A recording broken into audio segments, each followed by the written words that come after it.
Let's take this example 33.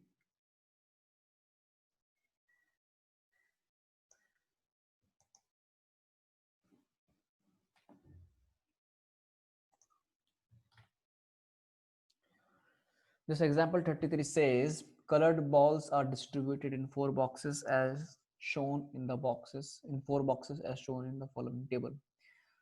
तो यहाँ पर जो आपको फर्स्ट ये जो कॉलम दिख रहा है ये बॉक्स का नंबर है 1 2 3 4. ठीक है, ये ब्लैक है. पहले बॉक्स में 3 ब्लैक है, 4 वाइट है, 5 रेड है और 6 ब्लूज हैं. दूसरे में 2 ब्लैक, 2 वाइट, 2 रेड, 2 ब्लू. तीसरे में 1 ब्लैक, 2 वाइट, 3 रेड और 1 ब्लू. और लास्ट में 4 ब्लैक, 3 वाइट, 1 रेड और 5 ब्लू है. A box is selected at random and then a ball is randomly drawn from the selected box. The color of the ball is black. What is the probability that the ball is drawn from the box third? तो again हमें फिर से ये अपने आप को ये याद दिलाना पड़ेगा कि बेस थ्योरम कब यूज करते हैं.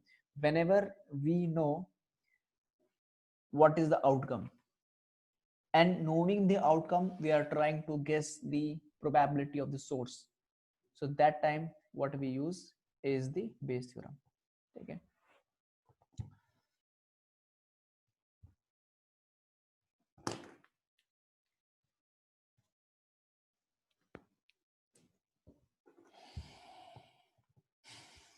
तो मैं यही चीज को फिर से लिख लेता हूँ ताकि आप जब बाद में इसको रिवाइज करेंगे तो आपके दिमाग में रहेगा ये.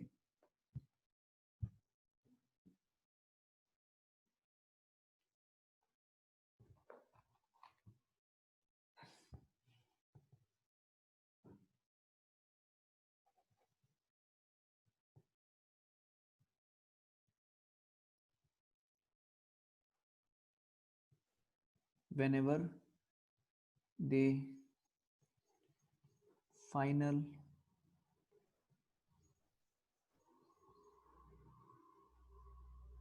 outcome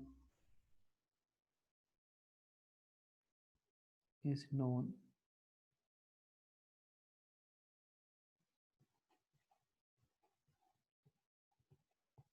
and the probability of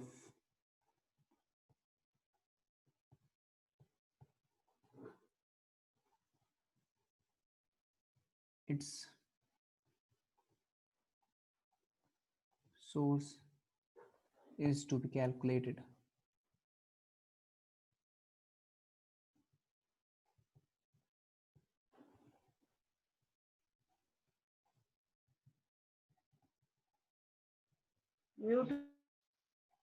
That time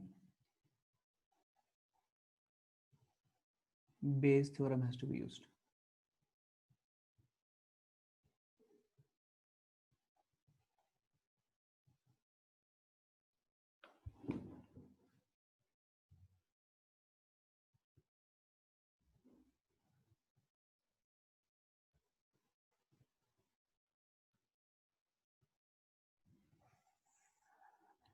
okay तो इस क्वेश्चन में एग्जैक्टली हमें फाइंड करना क्या है. हमें फाइंड करना है probability of ball coming from the third box provided we know the ball is black. तो बॉल आपका ब्लैक आ चुका है. ये इंफॉर्मेशन होने के बाद आपको ये पता करना है कि क्या चांस रहा होगा कि वो थर्ड बॉक्स से आया होगा. ठीक है, तो हम यहाँ पे लिखेंगे using Bayes theorem.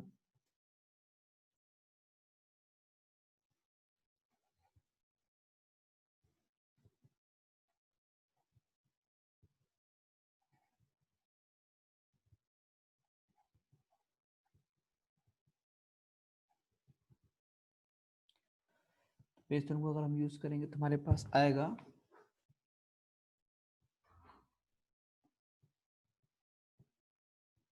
probability of ball coming from the third box provided it is black is equal to. ठीक है, तो कैसे डिकोड करना है मैंने आपको पहले ही बताया है। यहाँ पे आपको यहाँ पे जो प्रोबेबिलिटी दिख रहा है इसका एग्जैक्ट अपोजिट सबसे पहले तो आपको न्यूमरेटर में डालना है इस तरीके से, यानी कि हम कुछ डालेंगे कुछ इस तरीके से। सो यहाँ पे हम डालेंगे probability of black ball is black after the third box has been chosen, और इसके साथ आपको फिर प्रोबेबिलिटी ऑफ थर्ड बॉक्स ये पे डालना है। This thing is divide by, अब डिनोमिनेटर में क्या आता है हमेशा, जो ये बी है यानी कि इस केस में वो ब्लैक है, इसका आपको टोटल प्रोबेबिलिटी निकालना है। ठीक है, सो ब्लैक हमारे पास 4 बॉक्स है, तो चारों बॉक्स में से किसी से भी आ सकता है।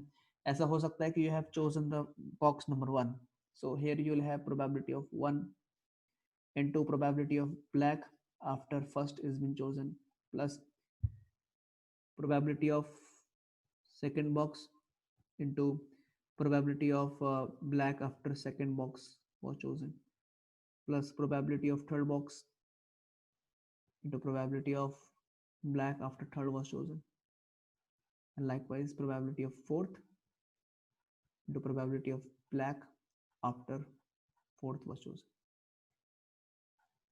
बस इसको ही आपको क्या करना है, सिंप्लीफाई करना है इसको। ओके अब यहाँ पे तो हमें पहले डिस्ट्रीब्यूशन पता होना चाहिए।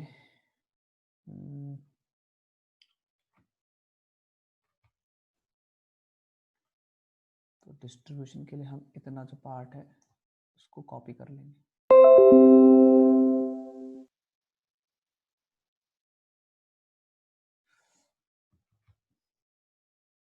हमें पूरा ही कॉपी करना पड़ेगा।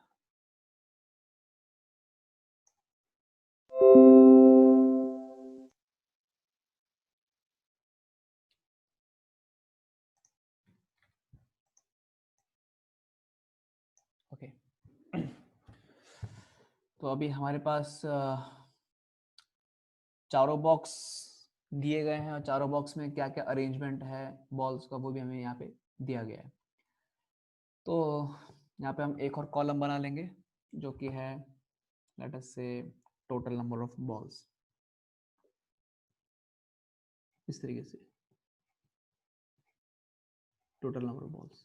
ठीक है, so we can very easily see कि पहले वाले जो बॉक्स है उसमें 3 + 4 7, 7 + 5 is 12 एंड 12 + 6 is 18। तो पहले तो उसमें 18 बॉल्स हैं, दूसरे उसमें 2 2 2 2 2, तो ये आपका 8 हो जाएगा। ठीक है, तीसरे इसमें 1 + 2 3, 3 + 3 6, 6 + 1 7, और लास्ट वाले बॉक्स में 4 + 3 7 + 1 8 + 5 13। सो यहाँ पर आपके पास 13 बॉल्स हैं। ओके बस अब हमें बस क्या करना है, बस वैल्यूज पुट करनी है यहाँ पर। Probability of third box, now because all the boxes are equally likely so we'll assume that it is 1/4। तो उसको 1/4 पकड़ लेंगे ऐसा। ठीक है, काम करते हैं पहले इसको लिख लेते हैं यहाँ पर, नहीं तो बाद में जब आप रिफर करोगे तो आपको समझ में नहीं आएगी 1/4 कहाँ से आया।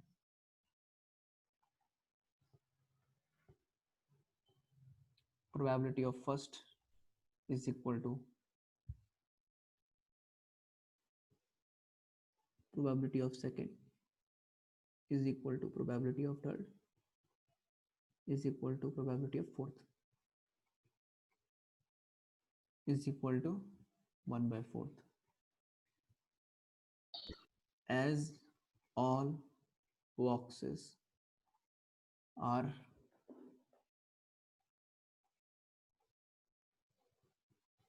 equally likely। ओके तो यहाँ पर जस्ट वैल्यूज पुट कर देनी बस और कुछ नहीं। प्रोबेबिलिटी ऑफ थर्ड बॉक्स कितना है 1/4 times probability of black after third has been chosen, तो आप यहाँ पे थर्ड वाले उसमें आ जाइए। थर्ड उसमें ब्लैक 1 है, टोटल बॉल 7 से। ठीक है 1/7 whole thing is then divided by probability of first box, ये आपका हो गया 1/4 times probability of black after first has been chosen, तो ब्लैक तो इसमें 3 है, टोटल 18 है, यानी कि यहाँ पे हम इसको लिख लेते हैं 3/18 plus 1/4 times probability of black after second has been chosen 2/8.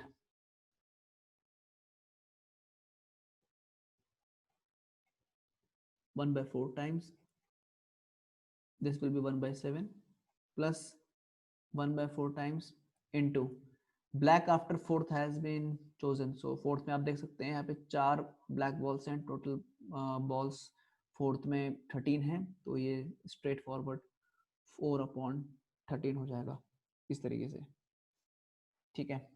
अब यहाँ पर हम क्या कर सकते हैं, न्यूमरेटर डिनोमिनेटर में से 1/4 कैंसिल कर सकते हैं। सो बेसिकली आप क्या कर सकते हो, यहाँ से पूरा 1/4 कॉमन ले सकते हो इस तरीके से, ठीक है।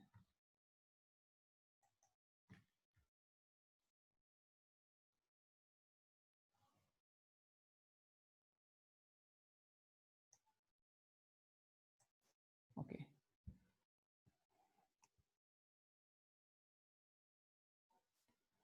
तो आपने क्या कर दिया, डिनोमिनेटर में से 1/4 को कॉमन लेना है इस तरीके से, ठीक है।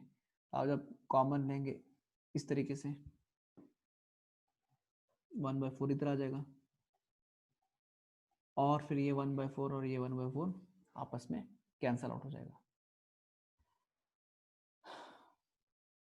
न्यूमरेटर में है 1/7, whole thing is divided by, you have 3/18 plus 2/8 plus 1/7 और यहाँ पर 4/13, इनका एलसीएम निकालना है।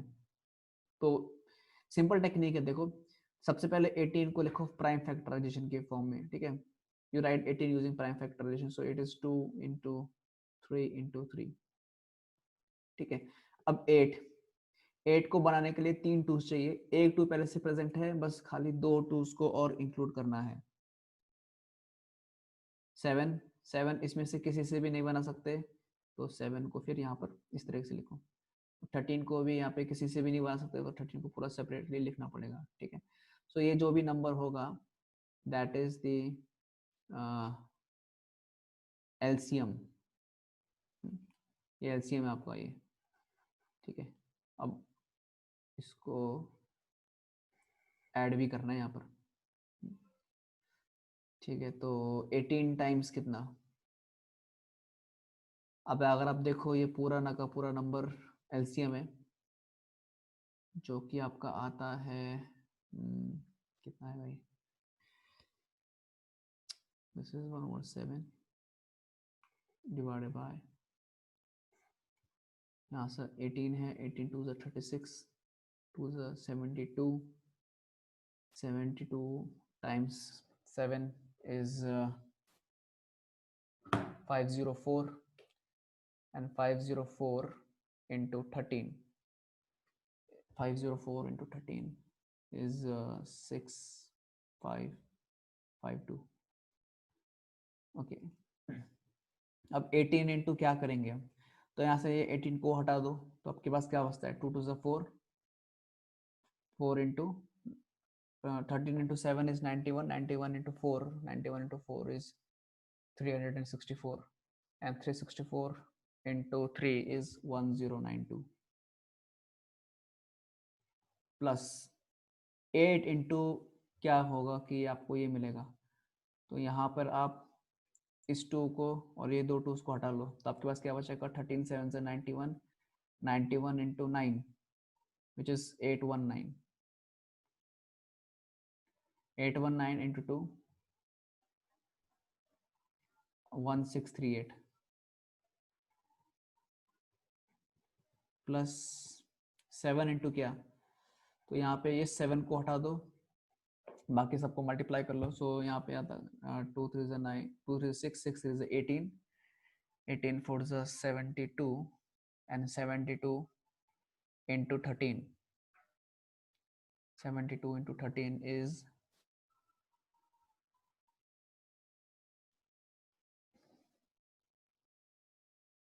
846, 846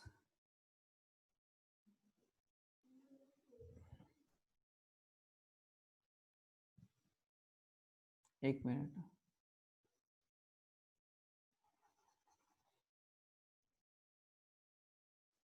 18 4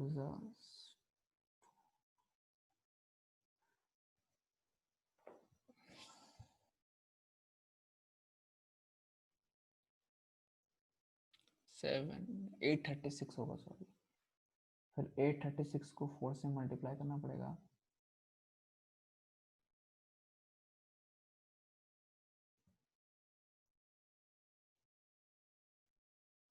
एट 36 इंटू 4,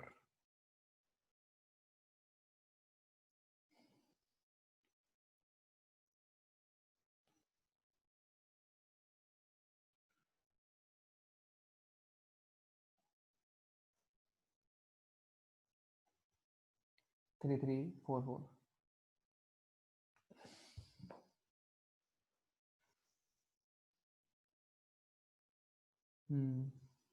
तो अब देखते कितना आता है। 1/7 अपॉन, इन सबको ऐड करना पड़ेगा। माय गॉड, कितना बड़ा कैलकुलेशन है ये। So this will be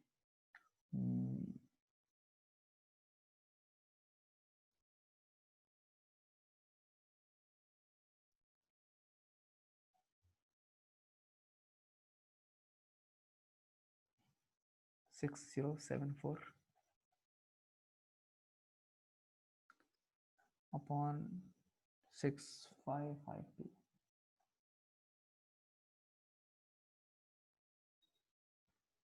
is equal to 65524।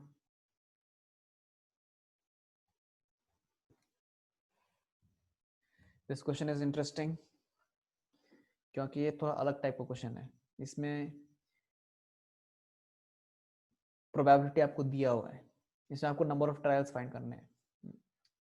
The probability of a shooter hitting a target is 3/4. How many minimum number of times must he or she fire so that the probability of hitting the target at least once is more than 0.99? तो अब यहाँ पर ये जो question है, this question is clearly of Bernoulli's trials. Now how?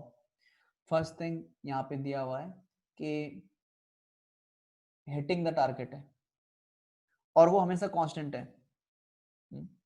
मतलब target को hit करने की जो प्रोबेबिलिटी वो चेंज नहीं हो रही है, वो 3/4 ही रह रही है, ठीक है। और नंबर ऑफ ट्रायल्स भी इसमें फिक्स है। और सेकंड थिंग, इसमें से दो ही आउटकम है, either you will hit the target और you will not hit the target. So ये जो पूरा क्वेश्चन है पूरा बर्नौलीज ट्रायल्स का है, ठीक है। अब इसमें सॉल्व कैसे करना है उसको, तो सबसे पहले हम इसमें जो गिवन है क्या क्या हमको पता है वो लिख लेते हैं यहाँ पे, ठीक है। सो से